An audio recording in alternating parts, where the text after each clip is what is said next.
Deuxième départ pour la Coupe de France Mégane. En effet, lors du premier, plusieurs voitures se sont accrochées quelques centaines de mètres après la grille. Dans l'histoire, Gilles Vanley, vainqueur cette année à Spa, doit renoncer. Frédéric Gabillon, le leader du championnat, a fait la pole en 1 minute 29 845. À ses côtés, Jean-Philippe Aouza qui aimerait bien gagner sa première course cette saison.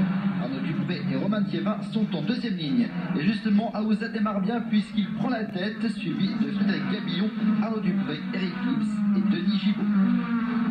Dans le premier tour, Gabillon attaque Aouza. Gabillon avec sa Mégane blanche et noire s'est imposé dernièrement à Charade, juste avant la trêve estivale.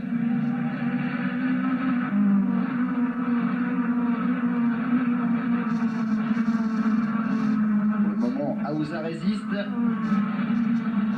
Gabillon n'est pas loin, il va peut-être tenter ici. Les deux hommes sont roue dans roue. Jean-Philippe Aouza qui résiste, il veut avoir sa première victoire cette année, je vous le disais. L'an dernier, il faisait partie des animateurs de cette Coupe Mégane, alors que Pascal Destambert sort de la piste. On retrouve Gabillon dans le pare-choc de Jean-Philippe Aouza. Dupré le 71 et Bruno Cousin le 3 sont également roue dans roue. Deux grosses bagarres aux 4 premières places. Frédéric Gabillon trouve la faille, un freinage un peu plus tardif, et il passe Jean-Philippe Aouza. Dupré est toujours troisième. C'est la troisième saison que cette Coupe Mégane existe. Toutefois, la première Coupe de promotion chez Renault remonte à 1966 avec la Coupe Cordini. Les voitures utilisées ici sont des Méganes de 180 chevaux, elles pèsent 920 kg. Elles sont équipées d'une boîte séquentielle de 6 vitesses. Le vainqueur courra en Formule Renault la saison prochaine.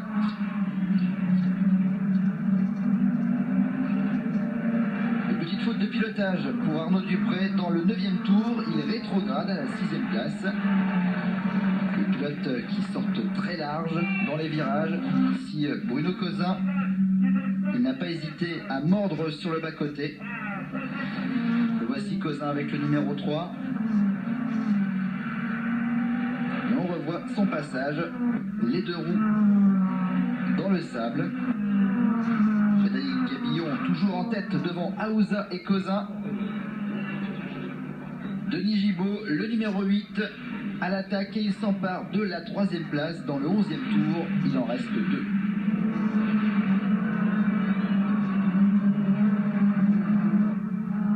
Un tour plus tard, au même endroit, Cousin tente de récupérer sa place, mais derrière, Dupré le touche.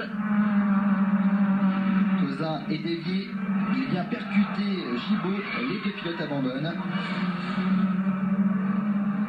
Victoire de Frédéric Gabillon devant Aouza et Dupré. Au classement général, Gabillon possède 22 points d'avance sur Dupré et 31 sur Vanley. Ouais, donc pour cette Coupe Mégane, victoire de Gabillon. Et c'est sur ce classement et sur cette très belle image des vainqueurs des 3 premiers de la course de Super Tourisme, à savoir William